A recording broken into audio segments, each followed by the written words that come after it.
E mes travay faut fait de la ferme yo. Se travay sa yo ken a fait.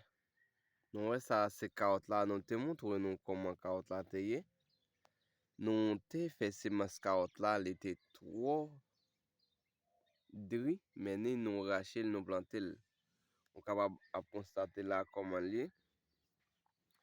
Se kaot la ki bel kon sa la, li gen 15 jou depi l plante. Kou li alo kon sa na fe. Nou pal sekle kou li ala. Me, sa wap konstate ala, son kaot ki deja fin pou abon ni. Li deja fin pou abon, en bien, se kon sa, wè li la, e pi, nou pal sekle, mi pa sekle, la nou fin sekle, nou pal montrou, koman sa pou ali. Paske, pep haisyen nou se pep noa. E nou se pep tou ki gen pil teknik nou kapab itilize pou n travay. E bin se sa ki pemet ke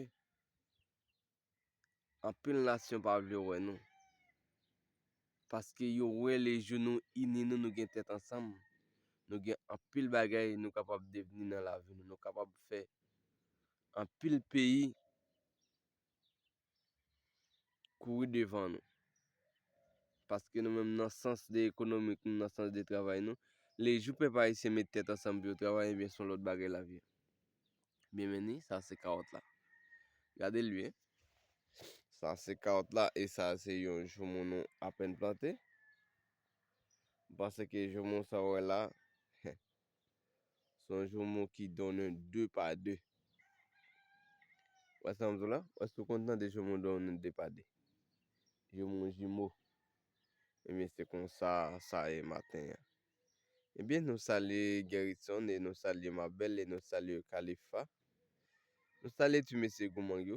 Nou sali tout moun kap gade nou, Rafael Charles. Nou sali yo, e tout jounalist yo, Besap yo, nou sali yo la polis.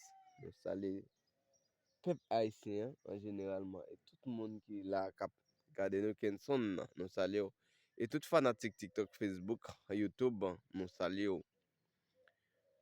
Pa neglije, abone, pataje, like video, apon kapab avanse, e pou plis moun tou kapab apon travay, pou plis moun kapab kompon sa ka fet la.